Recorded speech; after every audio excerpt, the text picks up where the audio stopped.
We are actually live now.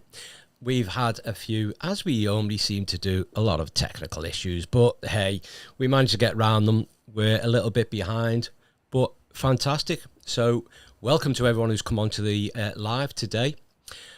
We had a change of special guests, and this amazing coach decided to pop in, and literally without warning or anything, we went through an interview and she was absolutely amazing. You will hear from her in a minute, as soon as we get ready through the rest of our show. So welcome back, everyone. Today we'll be looking at where's the best place to look for that long-term partner. Okay, so this is a question mostly everyone has asked themselves at some point. And it's where, we don't always like meet them in the best places. So we don't want to look at, we don't mean like the just a hookup or a date or a situationship that's going to only last 5 minutes. We mean something that is going to be long lasting, the real thing. Yeah, absolutely. So, brilliant. And as we're going to be looking at this, both as a statistical, I can't believe I got the word out, angle, and what actually works from a coaching and real life perspective. Because these things don't always line up neatly, do they, Carl? Not at all. So some of the most common places to meet people are not necessarily the best places to meet and build something meaningful, and vice versa. So what does the data say? Let's have a look. So over the last decade, the biggest shift has been towards online dating, which Stanford and other research groups show that 40% of the heterosexual couples met online. Okay, so I mean that's kind of wild, as back in the early 2000s it was only 10%. Exactly. So apps and websites are now the most common way of meeting others. That includes long-term partners, marriages, and actually casual dating. But here's where it gets interesting. Just because it's common doesn't mean it's effective for everybody. No, I think it's a huge point from a coaching perspective to explore. Yeah. I guess after online dating, the next most common, I would say, one is through friends, followed by work and shared environments such as schools and activities. Yeah, and that's been pretty consistent over the last, many decades. Yeah, I would say that they have. So meeting through friends, basically your social circle, is still one of the strongest sort of predictors of long-term compatibility. And why do you think that is? Do you think it's because there's a sense of some safety and to an extent that they're pre-vetted by the people that you're around? Yeah, I would say so. I mean, they can only vet so much, I guess, because they haven't got the computer systems to do that. But your friends have already filtered for people that are somewhat aligned with your values, your lifestyle, and your social vibe. Okay, so let's put our coaching heads on now and look at it from a coaching perspective. Yeah, let's shift gear and look at what in real time we should be looking at and where. And this is where I'm going to drop something in that's quite controversial. Ooh, go on. The best place to find a long-term partner isn't actually a place, it's an environment. Okay, so you have us all intrigued with this one. So what is the key distinction? Okay, so from a coaching lens, the environment that produce the strongest and most long-lasting relationships is the ones that have three elements, key elements. Yeah. So you have repeated exposure to the people. You have shared values, and it has to be low pressure. Okay. So we can break that down a bit more. Repeated exposure means you see each other regularly, which is huge. Attraction in a healthy relationship grows over time. It doesn't it's not instant. So this is why workplaces, gyms, classes and clubs, etc. can be powerful. Yeah, exactly. That's where dating apps, you have one meeting place, which is high pressure, and often you make snap judgments. Okay. So basically deciding someone's long-term potential over a 40-minute coffee or whatever. Yeah, it just doesn't work. It's not how humans evolve, and it's not how we choose relationships. So the elephant in the room is dating apps. Are they good or bad? Well, yeah, it is a bit. The short answer is that they're simply a tool. They increase your reach, so people that you wouldn't normally be chatting to and you wouldn't see in your normal day-to-day life. But other than that, you really have to be careful with them. Yeah.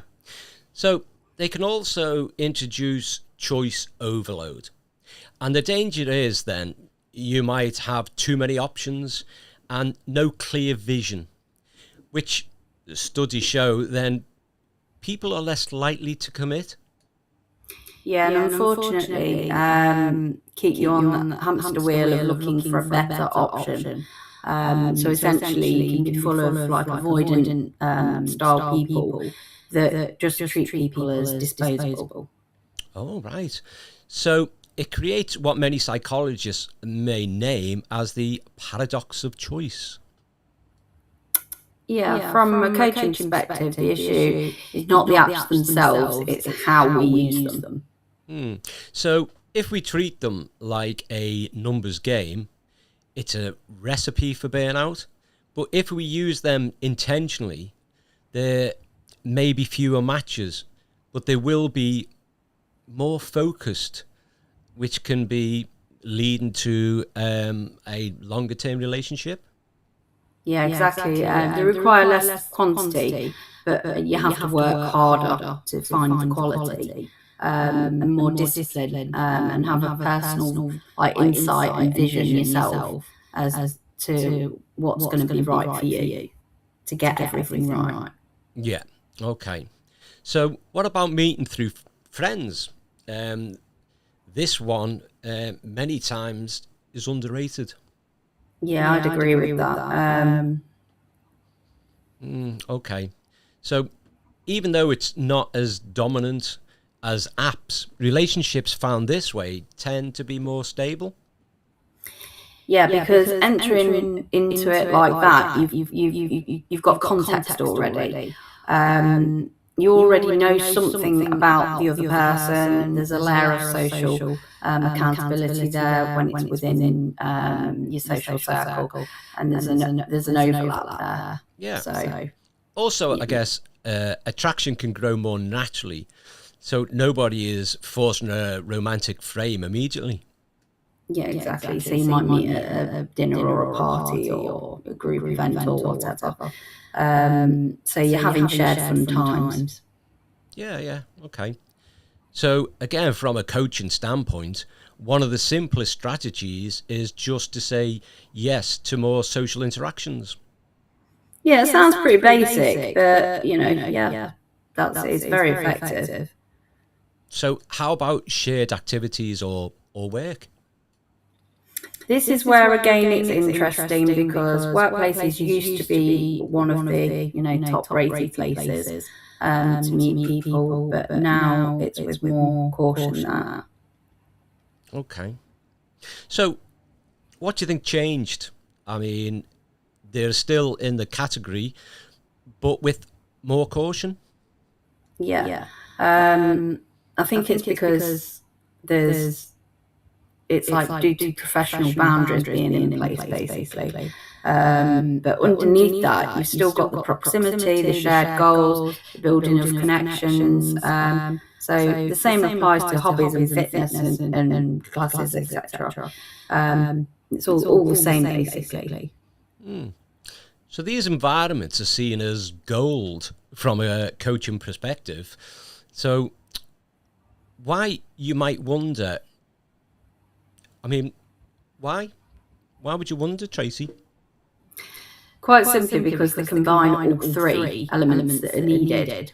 So the repeated exposure, the shared values, and the low pressure interaction. In short, you can build something that's really truly special and built to last at the end of the day. Yeah, absolutely. So, so I guess you're not there just to find a relationship. You're there because you already are interested in the activity, which is definitely helpful. And so it's something to share. Yeah, which at the end of the day makes you more relaxed, more authentic, and more attractive to the other person at the end of the day. Okay, so yeah, more attractive. I kind of get that. So here's one we haven't addressed: the chance encounter. So we must talk about bars and clubs. Yeah, let's have a look at that. Okay, well, they are often seen as the classic meeting place. I'm sure we've all been there. And I don't think I'll go there anymore, but statistically, they are not where most long-term relationships start. No, that's because they are high noise and only focused on immediate gratification. You know, you only really go there, you're wanting the one thing, you know, you go there with the intent to meet somebody and, you know, do the hookup thing, and that's that. Instant, and then it's gone in the next second. So does that mean it's impossible? No, I wouldn't say it's impossible, but it's just that you're less likely to build something that's going to last. Yeah, I can see that. So from a coaching angle, we would say that the environment is the issue, quick judgment and surface level interaction. Yeah, and if you compare that to somewhere like a hiking or book club or something that's very different and dynamic, you know, you're going to get a better connection in those places. So that said, chance encounters can happen anywhere. Cafes, supermarkets, transport, literally anywhere. Yeah, but you can't rely on randomness if you're going to have a strategy for meeting somebody. You're just not going to be able to rely on it. Yeah, okay. So if the aim is to increase probability of successfully finding a partner, that's the way to go? Yeah. The real takeaway from this, if you zoom out and look at it holistically, is that the one best place to meet your partner isn't a place, it's an environment that you create to increase and have better chances. Yeah, I love that holistically. Fantastic. And just so everyone out there is clear about these, so they are places where you meet someone regularly, you share something meaningful, okay, and finally you can interact without pressure. Yes. And if you build your life around this, you'll naturally increase and create those opportunities to meet people instead of chasing the outcome, and you'll be creating the right conditions to build it and build that foundation. Okay, absolutely. So enough chitter-chatter. This is the time that we're going to now bring in our amazing guest. So special guest time. And I like saying without further ado, I can't help it. I'm trying to get that out of the context of my literary library that keeps coming out with all sorts. But we have an amazing coach, and I will explain this as we go on. But welcome to Danny Smith. So yeah, hi again. This is the section where we interview a special guest. So we have a brilliant special guest coming on today. Her name's Danny Smith. Now, Danny Smith, her specialised area, as well as being a life coach, and her interest in NLP and things even further and wide to that we haven't got enough time in life to discuss. But her main favour is towards really deep, transformational coaching, right? Really getting in there. So, without further ado, let's introduce Danny Smith. Hello. Hi, Danny. How you doing? I'm good, thank you. How are you guys? Do you know what? I'm all right. As usual. So, let's kick it off, right? So, first thing I'll say is, Danny, we know so little about people. So, I mean, I gave you a little bit of an introduction there, and I probably missed out so much about you and your life and your interest, your coaching and, transformational deep coaching. Sounds absolutely amazing. So if you can just give us a quick heads up on what it is about this transformational side that you find so interesting. I would say because I was a life coach client myself a few years ago, because I needed some healing, the way that my coach did it changed me so deeply and so profoundly that I felt so inspired to want to do it for other people because of the impact and the difference that it makes for people. Like, it changes you on such a cellular level. And just you feel like a different person afterwards. And it's like, say you're a tree and you are completely ripping out the root. I'm a tree. So that exactly, everyone's a tree, and it means it's ripping out that root so a new healthier tree can grow.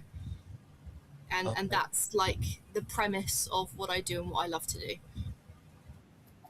So today, right, and what we're going to talk about is we're going to talk about, where are the best places to meet partners.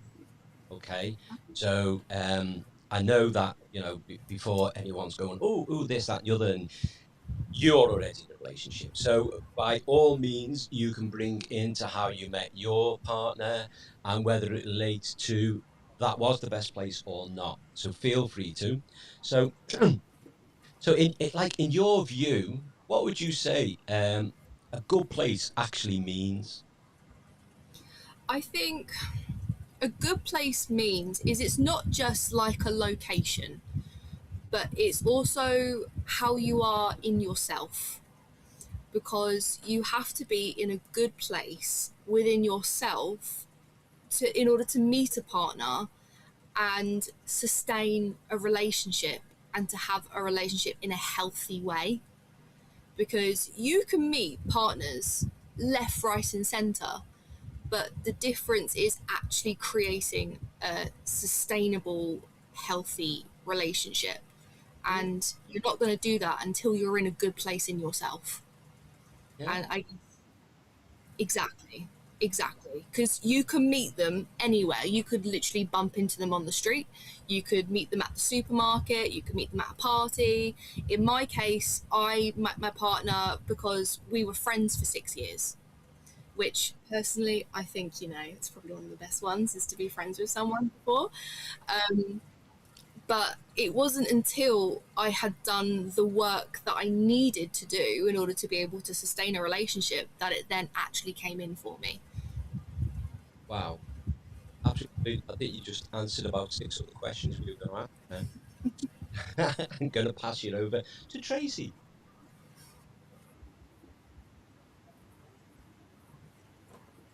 No, not at all. It's all about mindset. Because again, you can meet anyone, anywhere, but it's about who you are as a person and also who they are as a person, because you've got to meet each other where you're at. And if you're not in the best mindset, you're never gonna have a sustainable relationship. So mindset, 100%. If you get that right, you're thriving. Wow, brilliant. So, how, in your opinion, have dating apps changed our perception of where we should meet people? Oh, I don't like dating apps anymore. yeah, good. No, I've done the dating app thing. I mean, I'm that generation. I don't think they're that sustainable or that good for meeting people. At least in my personal experience, I know for other people they've been brilliant and they've met, you know, their soulmate through dating apps. So I'm not gonna completely like shit on that because it does work for people. But I would say when it comes to dating apps now, is like it's a little bit like you're shopping and it's just nope, nope, nope, nope. Oh, okay, yeah, they might do. It's just you're not meeting people for who they truly are. You're literally basing them off face value, which I guess is what you do with people when you first meet them anyway. But I just feel like dating apps are just a lot more brutal, and you end up meeting some really, really weird people on there, and you don't realise they're weird until you end up actually meeting them and you wish you never went in the first place. Yeah, sorry about that.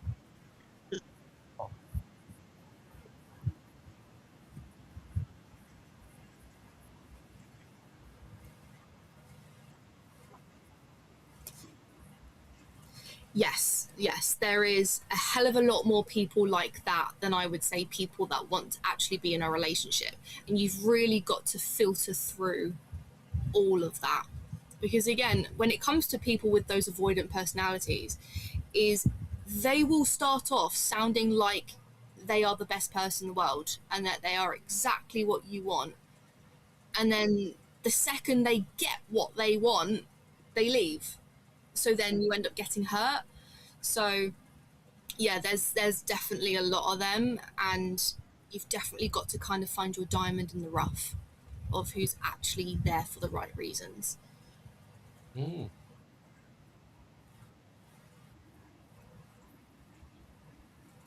Yeah. Okay. So, what? Oh, I love this one. So, what are some of the underrated places to meet people where meaningful connections tend to happen?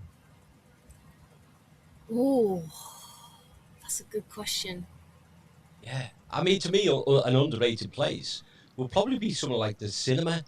You know, I was just thinking that. yeah, and people are like, oh, I'd never meet anyone in the cinema, and you say you'd be surprised because the first thing is that you both got the same interest. Because if you're both there, you like the same kind of film or whatever. So, what do you think? Yeah, I mean, maybe the most, underrated, weirdest place you could think of is say that you run into someone at like McDonald's or something. Well, yeah, I mean, you never know. Again, you can meet anyone anywhere. Yeah. Yeah.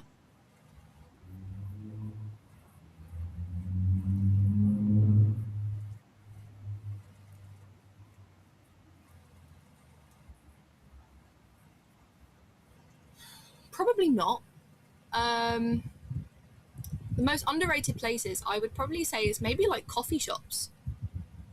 A lot of people go there, at least by themselves, where to do, business or to just kind of get out of the house, have a change of scenery. mm, And I think that those are relatively safe places as well. And you can build a lot of great connections with people in kind of those kind of spaces. So yeah, I would probably say, coffee shops. I mean, if you have any clubs, I mean, if you go to the gym, I know a lot of people that have met, their partners through the gym. If you do any classes or any kind of sport, you can meet people that way. This probably isn't a great one, but I've definitely met previous relationships through working together, which I did create a sustainable relationship from that because we were together 4.5 years. So it is possible for those kind of things. It's not so much a hobby, it's more so, the in common is you're there to pay bills. But yeah, I mean, hobbies, if you're going to classes, if you're going to the same things, the gym, things like that, you can easily meet other people and you've already got that kind of common interest. Yeah, yeah,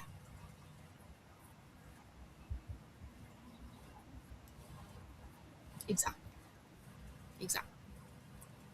So if you were to give a percentage on meeting people, would you say that shared interests or pure chance meeting, which what would the percentage be? So shared interest or chance? Mm, Ooh, I would say, based on my own experience, shared interest is a higher percentage than by chance. yeah. Um, I would say maybe like 80% is more to do with shared interest because you got to give, the by chance meetings a chance. Oh yeah. Um, but yeah, I would say it's quite a high percentage. I know more people, and also through my own experiences, that it's been through close proximity, that kind of shared interest, or at least that shared goal, that's created more connections.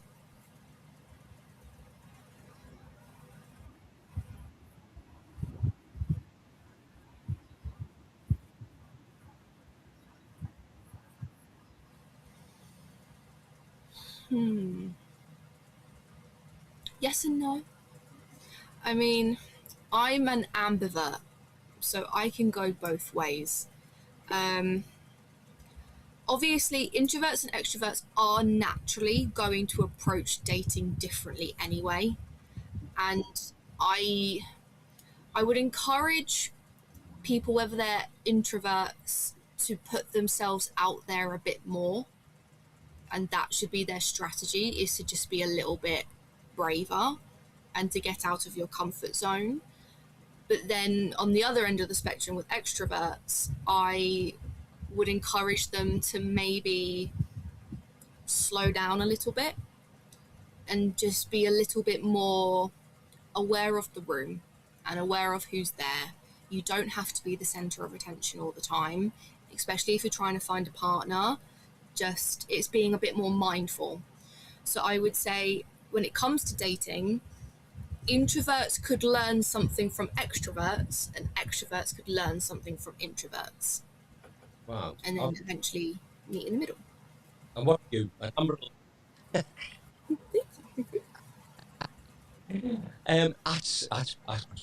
That's pretty cool. So, how can someone? Do you know what? You've got some absolutely amazing answers. So, how can someone choose an environment to meet someone that aligns with their personality rather than forcing themselves into another situation? Well, at the end of the day, you ultimately do want to find a partner that has some kind of common interest with you.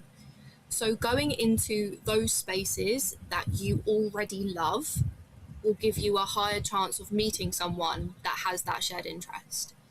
Yeah. So for example, with me, I'm a very spiritual person. I love to attend like spiritual gatherings and meditations and stuff.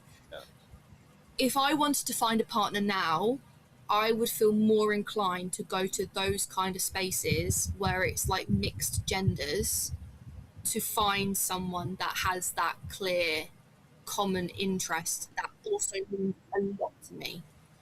I would enter spaces that you're interested in, but they mean a lot to you. Because again, you can have some shared interests, and if they don't have the shared interest, like, oh yeah, that's fine, we're opposites.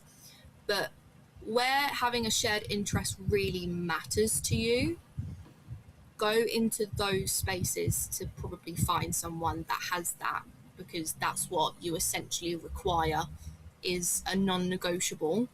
And I guess it kind of takes the whole, like, you meet them, get to know them, and then you find out you like it. You kind of know straight off the bat. Yeah. Brilliant.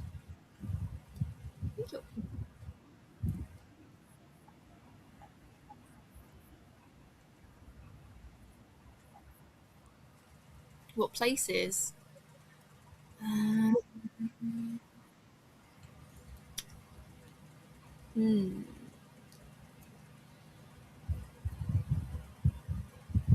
have to think about this. I've got ADHD, so I always have to make sure that I repeat the question over in my head so I remember it. What makes more conducive for connections? Genuine. That's a good question. What environments? I would say it's got to be. I wouldn't exactly advise environments like clubbing that you're going to find genuine connections. Also, like pubs, you will get someone, you can get the off chance that you do meet like your soulmate through that. I would say environments like that where there is the kind of motion, predetermined motion that you may meet someone and it's usually for the essence of sleeping with them, I don't think you're likely going to find a genuine connection. It's not to say that you won't, but it's much more likely that you won't, compared to, like coffee shops, or if you're at work, or those classes and all those, where you're not necessarily the prime objective to those places is not to find a partner.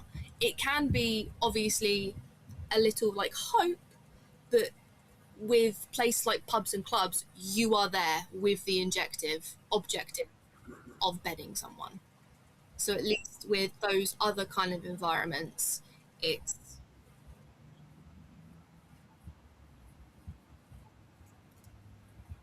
yeah, yeah,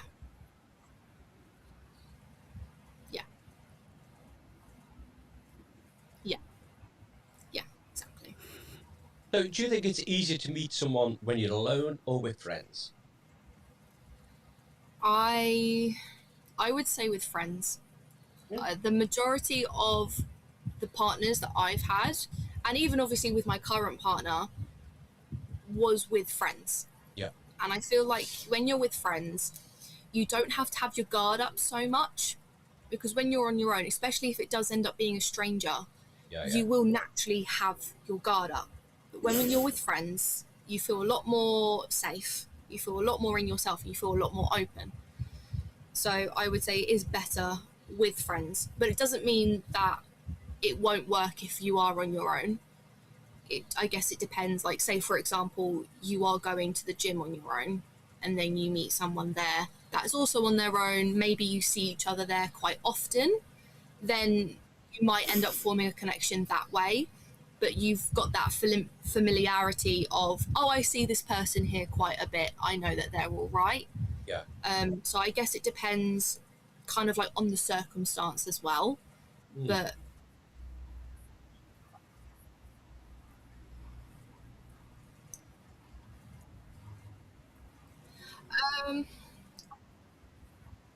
yeah, yeah, whether it's pre-vetted because say you're meeting friends of a friend or this big friendship group and all that, there's that vetting there already. Say that you've just started a new class or you are going on a night out or something, that you haven't necessarily met these people you're going to meet yet, so the pre-vetting isn't there, but that you're with your friends, and if you need a get out of jail free card, they're going to be right there with you. Okay.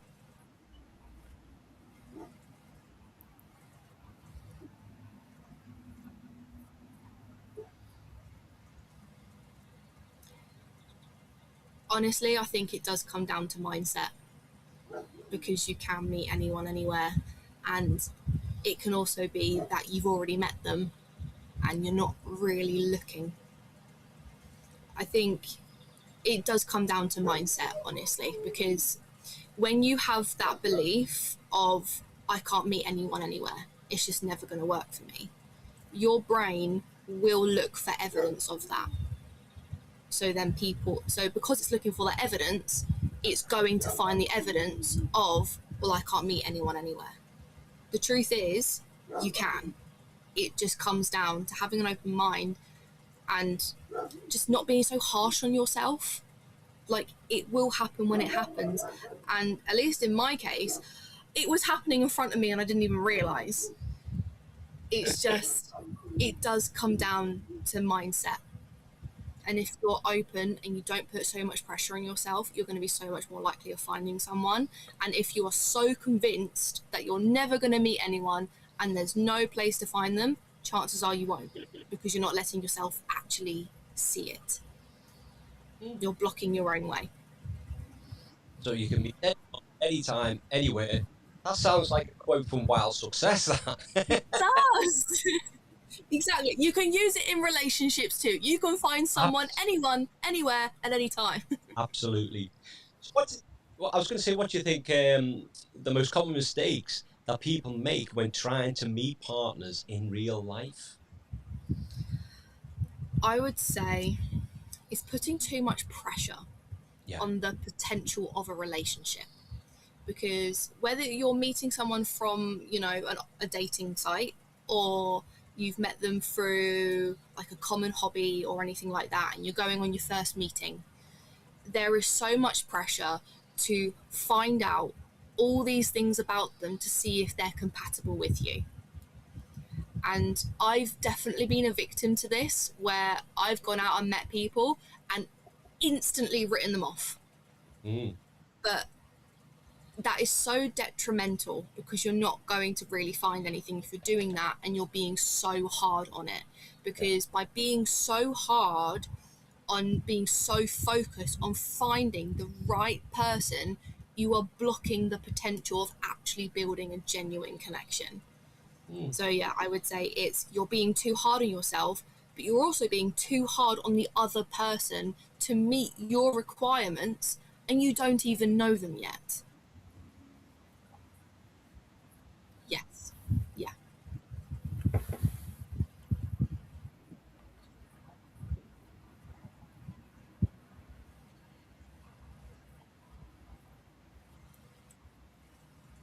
Mindset. It all comes down to mindset. That was the biggest game changer for me. It is, get yourself right. And it can just be a small thing of learning to, I guess this isn't a small thing, it's a big thing, but you can use small actions, and it's learning to love yourself. And it could just be that you look in the mirror and you don't say horrible things about yourself. Or it could be that you just,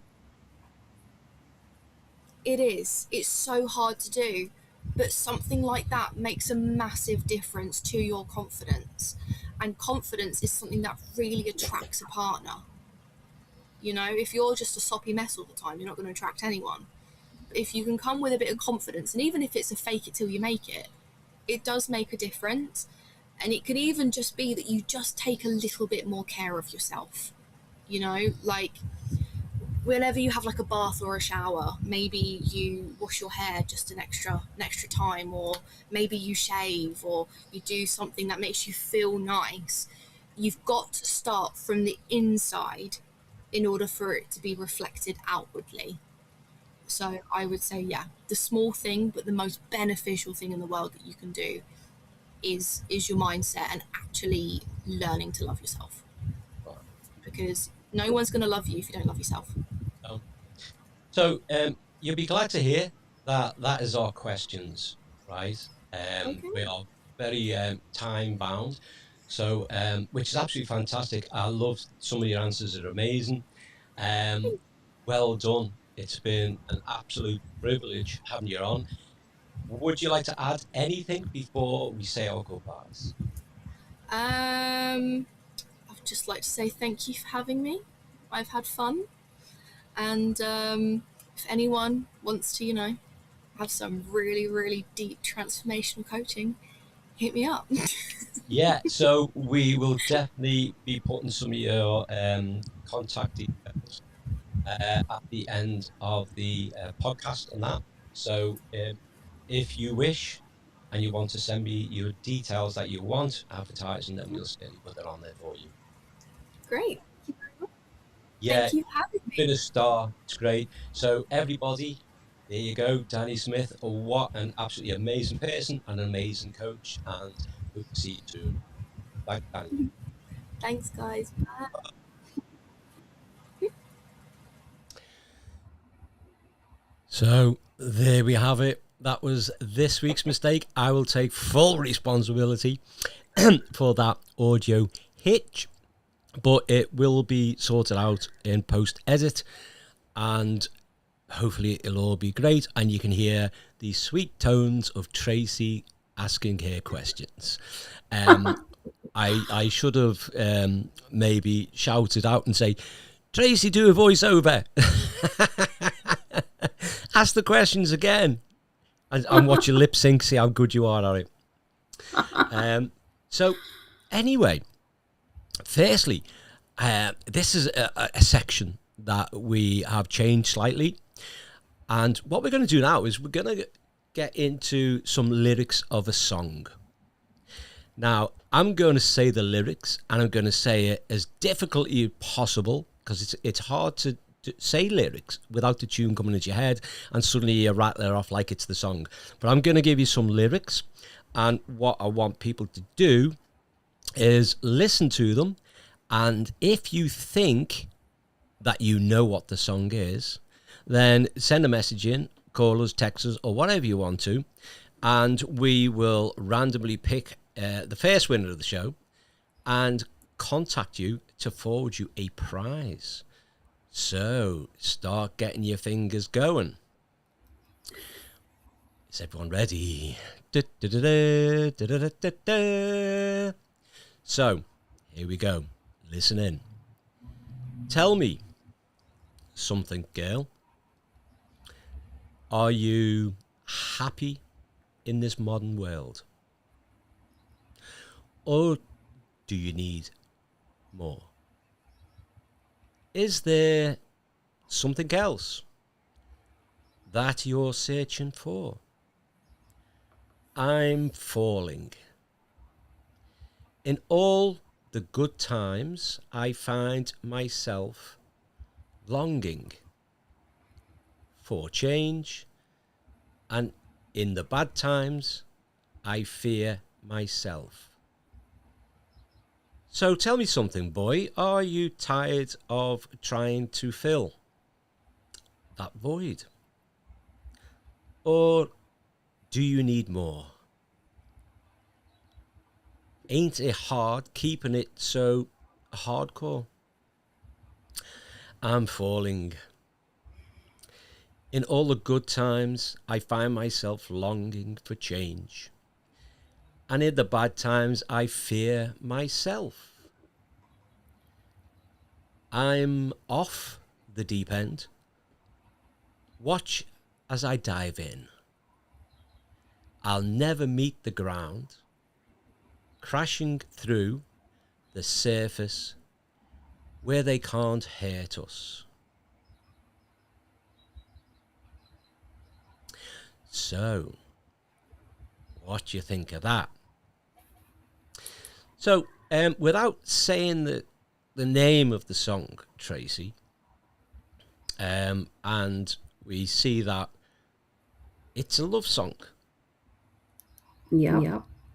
So, at its core, it is confusing and it's comment on modern life. So, what would psychology say about this? So it's basically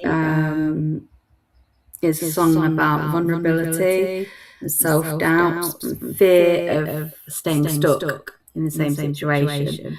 The opening is the question is being about are you happy in the modern world, basically, or are you searching for something else? It refers to a person noticing that their normal success in the day-to-day life or routine hasn't brought them the fulfillment that they are looking for, and it's really a comment on emotional honesty. The line about being off the deep end, it captures from a psychological perspective the idea of taking a leap, doing something that is personally risky for that person, but at the same time where there's hope and fear that's existing at the same time because they want change. From a coaching perspective, it's powerful as it reflects that there's a real growth pattern there. People often don't transform when they're ready. They transform when they become more afraid of being stuck in the same situation than they are of taking that leap and doing the change. There's also a strong theme throughout the song of attachment and safety. The lyrics suggest that both characters want connection that allows them to feel seen and heard without fear and judgment of being hurt, basically. And it aligns with the concept of secure relationships and helping people regulate their emotions and having a sense of self, which in turn sees the song not just referring to romance, but also knowing themselves better. Okay. So what would sociology say? Oh, sociology would say the song is a critique of surface level modern life, asking if people are trapped by their roles, their expectations, and the performances that people have to put on rather than a genuine connection. So this resonates with a broader cultural feeling that life can become very busy, but emotionally it's empty. The song also refers to how society judges differently depending on status, image, and people's roles. Audiences often connect to the song beyond a romance or romantic plot to share frustration with what life often reduces us to, right? Squashes us down. So the message, moving far from the name of the song, which I can't say, in plain terms, gives people a word for wanting something deeper and more meaningful in their lives. So from a coaching perspective, the song basically refers to recognising that dissatisfaction and choosing to transform. To grow, the characters don't pretend that everything is fine, and they name the void. They name that there is fear and there's a desire for change. In coaching, this is huge because really that's the first meaningful step that anyone can make when they want to be honest and have awareness before they take any action to move forward. Okay. So a coach would ask the client things such as, what am I tolerating? Okay. What am I trying to fill? And what would it look like to life with more depth in your life? Yeah, it models a useful principle that change often happens when you have connection and when there's courage there. The song suggests that people move forwards when they're and they find a relationship, an environment, and an inner knowing that creates a platform for honesty. It doesn't refer to another person fixing the other person, but it does suggest that growth happens better when they find that person to feel seen by, feel heard by, and feel supported by. So as a partner, so that they grow together. Overall, this song operates on 3 levels. It's a love duet, it's a statement of self-transformation, and it's a critique, of course, on the notion of superficial living. Through the eyes of us coaches, the song is about choosing authenticity and isn't just a simple love song. Yeah, okay, that was quite in-depth. And I still wonder if anyone's got any idea what the song is. I tried my utmost best to disguise the lyrics as much as possible. To a point, even I forgot what the song was. But If I forgot, then, and I've made it difficult, then my job was done. I think most people might have picked it up because it's quite a popular one, isn't it? Yeah. So we'll know when we know, and good luck to whoever gets it right first. So absolutely brilliant. So next week, have we any idea on our special guest? Who do you think it's going to be? Because we've got a pot full of people. That's and it. Yeah, be a surprise. Yeah, we just never know. We have got many people. A few people have reached out to us as well, and we've put them on the back burner because we don't want to have too many recordings just piling up, and we lose where we're up to. So we're still on the subject of relationships, and this particular one, this episode on the places to meet people and find people is really intriguing, because I would imagine as well is that we can say about, pubs and bars are terrible places, but most of the male younger generation, if not the female younger generation, do tend to go to these places and they will hitch up. And I like to say unfortunately, but that's because of my generation. Now, I'd have probably thought in my head the same things that they're thinking now, is that, they're looking for just a bit of fun, and they tend not to be looking as forward as we do now. In the respective relationship. So when they go out, they're not looking for their ideal partner for a lifelong relationship. What they're looking for is possibly just fun, a bit of fun for the night. They take down their I don't even know what to use anymore, whether it be a TikTok, an Etsy. I don't know how they're going to communicate anymore, but I imagine WhatsApp is still the latest craze that people are going to use to contact each other. And obviously with WhatsApp, it's got a I'm not going to speak to you anymore button, which is your timer, and then that could be the end of it. So they get a message, where are you? I'll meet you such and such a place. And 12 hours later, the message is gone. They've had their fun and no one knows anyone anymore.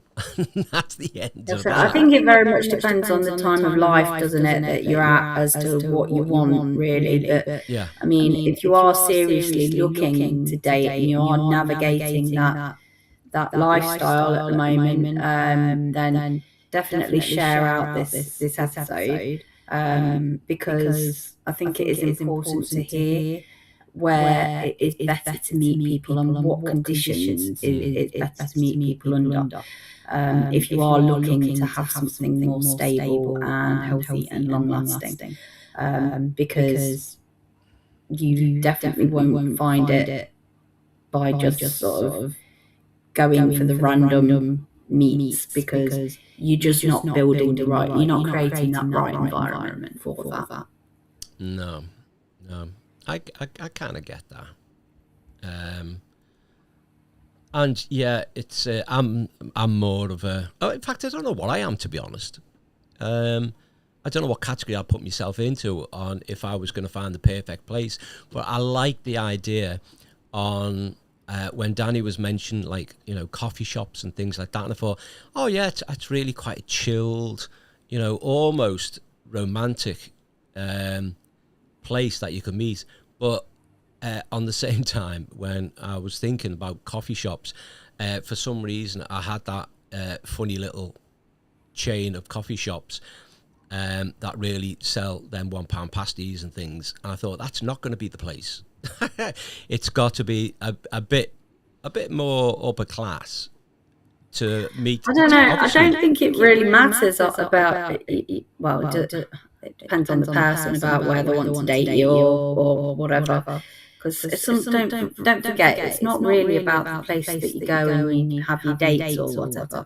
It's about the company and about what you've got in common and what you can talk about and how much fun you can have together. And how you talk together, how it flows together, how you bounce off each other. If you've not got that connection, then it doesn't matter where you are. You're just not going to have it. I mean, it might build over time, but there's got to be something that connects you.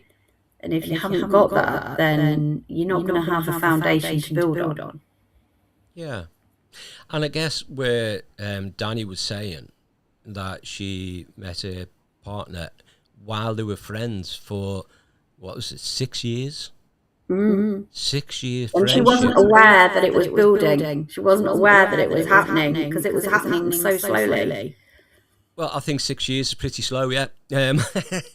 And hats off for that going that long and then realising, somewhere down the line that, oh my God, this could actually be something. And do you know what? I personally, I would have thought to myself that after 12 months of a friendship with somebody, that it's not going to go anywhere, this. And I guess you wouldn't even be looking at that as well.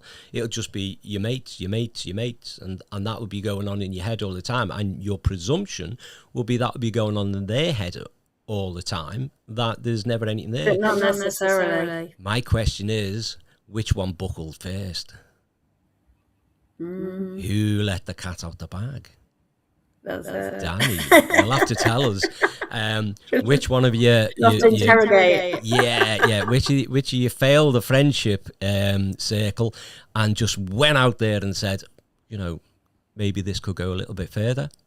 So, was it you or was it him? Okay. That's it. So, go on. I just think that there's probably signs, but it's whether like the other person picks up on it or whether they're like, I don't know, open to it. It's all about openness, isn't it? I think the problem is, and I guess in my belief, it's usually blokes, they read the signals wrong. So we might be getting the right signals, but interpreting them into something completely different. And then, obviously, because your mind is already set on, well, we're just mates, so that can't mean that. That's just me creating something that doesn't exist. But it's existing, it's growing. And you're still going, looking and thinking, no, I'm looking into that too much, I'm looking at that wrong. And then the other person's going, oh my God, can I not make it any more obvious? Yeah. You're going, Yeah. no. And I think mainly because we're afraid, especially in a friendship that's been that long, to say, I recognize that signal. So you turn around and then you reciprocate, and the fear is that you did read it wrong, and they go, what are you on about? You like me brother, you like me sister, and you're thinking, wow, that went south very quickly. And then obviously at that point, all them thoughts go well out your head. But like I say, I think the biggest thing in anything, including relationships, is the communication, and clear communication, because we are too easy at making it hard. And just things like you say, if you're interested in someone, and instead of giving it a day or two, or even if you're that spontaneous, you go, listen, I quite like you, so do you want to go to the next level? Do you want to take the next step? Into our relationship, becoming more solid and more us kind of thing. And who should it be? Should it be the male or the female? This is a bit controversial as well. So, okay, the argument in my view, it should be, I mean, this is a personal thing, but I think many people might go with it, is that the male should be the leader in the relationship. Yeah, okay. I'm sure there's a lot of bra burners out there that will probably say no. Possibly. But this, I am saying, I'm holding my hands up and saying personal choices. Yes, absolutely.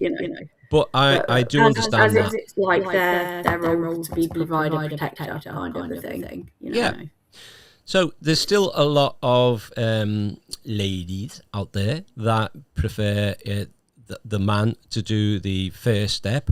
They prefer the man to open the door. They prefer the man to pay the bill. And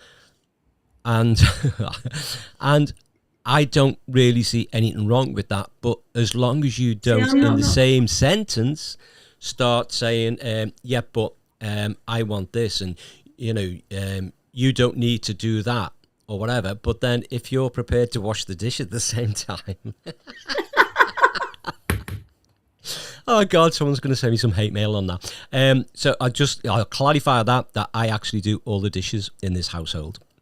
Well, actually, I'll rephrase that. Right, I put the dishes in the machine that does all the dishes in this household. So there you go. I think, to be honest, in every relationship, you have to form a sort of like an unwritten bond between you about who does what. You know, it's kind of as long as it's a partnership, and you kind of you are 50-50 in you know, it's not all on one person. Then yeah, you can work. Absolutely. And in everything, whether it be work, whether you're business partners, or whether you're in a relationship, the word compromise will come up without a shadow of a doubt, and everyone needs to compromise. That's right. As long as it's not the bloke. And it's also about seeing if there's any problems there. It's a problem that is the problem, not the like people. The problem's the problem, not the people. Who brought the problem to the table? Yeah, because there's sometimes like in relationships where it can go wrong, where this is looking from it as a divorce coach. You know, you can just people find it too easy to sort of fight against each other. You know, you did this, you did that, blah, blah, blah, blah. You know, rather than seeing the issue as the issue that they both need to combat together. So you're always a team. Yeah. You know, this is the problem that we're up against. What should we do about it? Do you know what I'm saying? Yes, I do. Even if I didn't, I would say yes, I do, because I was taught very early in life never disagree with a woman. So, and that's why I've survived so long. But yeah, I do. I get that. And sometimes, if you're quite strong in your head, it's difficult to go through compromise. You know, it's my way or the highway. And I've heard both sides have come up with the same kind of statement, whether it be male or female. But I do find, like I say, getting back to the younger generation, that my way or the highway, or sometimes the byway, is used a lot more than when I was their age. You know, it's... it just seems to be so easily thrown out there. And the relationships tend to be easily thrown away without a second thought. And it's kind of worrying, because personally, I would say that if you find it easy to throw a relationship away, then it kind of shows what kind of person you are on a psychological basis. Like, I don't care. Yeah. Because so I would imagine, for me, I always thought that like a relationship was forever. So it's you know, it's a, but it doesn't always work out like that. But it is. I mean, I've had two failed relationships, 2 failed marriages. But at the end of the day, you know, it does take work. Relationships do take work, and you don't have to give up the first hurdle. Yes. So, tell me about these failed relationships. How did it make you feel now? How did it make me feel now? Actually, I wasn't asking that as a question. But go ahead then, answer it. That was me being Freud. I don't know everybody spoke, to be honest. So, Yeah. No. I think at some point there will Long be story. Another tale. What I'm going to do is a solitary single solo on my own podcast, and I'm going to bring you on as a guest, and about your life as you went through divorce and breakup. Oh dear Lord. Oh dear Lord, yeah. Now, two things can happen here. Either you become really famous, or your exes are going to be sending you some fan mail. I think the latter is more likely. Yeah. So, but the thing is, as I've always said, people bitch on about things that affects them and they take it personally. If you took it personally, then my thoughts are maybe you shouldn't have been the way you are. And then you get people saying, I'm not happy you're saying that. Well, I'm not making up stories. They're truths. We ask people to come on and give us their truths, not a version of it, just their truths. And if it's true, no one can do anything about it. It's just sad, you know. And some of the situations are sad that people have had to go through, what they've had to go through, from what started out as the best time of their lives to the worst time of their lives. And, you know, it's probably hard for people to understand that without going through it. So I would say definitely. There's very, very few people that understand where some particularly toxic relationships can break down. yeah. And people don't always understand the reason why it was up and down for a long time. Yeah. They just don't get it unless you've been through it, and unless you've experienced the same sort of things. You just won't ever get it. Yeah, absolutely. So So yeah, it's I mean, this is a topic that will be brought up into one of the episodes. And because we are still on relationships.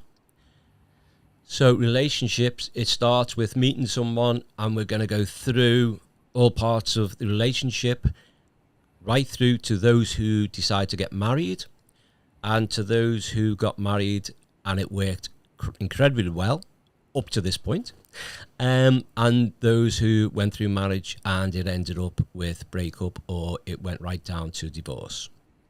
yeah. And this will give our viewers an insight on the effects that it has on people.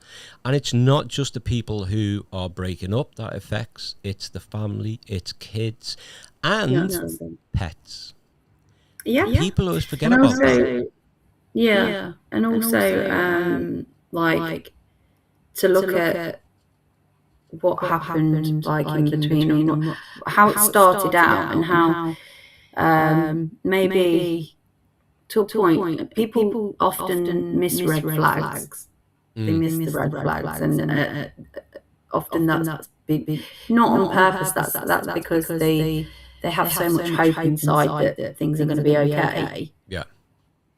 That, you know, they just sort of brush over the bad bits and everything. But a lot of, or if they're a bit naive and, you know, don't recognise the red flag in the first place, you know, because they just see it as, you know, well, maybe this is how it is for some people, you know, it's one of those things. But I think it's important that people do know how things can start in the beginning, which is why all this discussion about where the right person to meet, where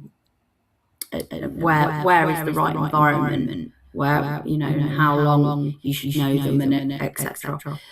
Before you get together with them, because I think the beginning is where it all starts. If it is like toxic, or if it's going to turn toxic, then that, in my experience, this is my personal experience, that's where it all stems from, really. Yeah. So, Difficult one. It is a difficult one. But I mean, knowing what I know now, if I'd have known that back then I definitely wouldn't have taken the path that I did. But you live and learn, don't you? And then you have to decide what you do with that. What you do with that trauma, whether you turn it, you live in it, you stay stuck in it, and you ruminate on it, or whether you decide to turn it into something good. Yeah. And even though it's a sad and horrible thing to happen when we talk about divorce and breakup, I guess it turns you into the person you are now. And hopefully it's gone down the road where it's turned you into a stronger person. And as you say, a person that that can, see these red flags more obvious next time. Yeah. I think that's going to be an interesting session when we do that. But so at this point, I think that we will call it a day. Because it's very hot. And I think that... melting. Melting, definitely. So I think it was a good, interesting show. I'm going to sort the audio out.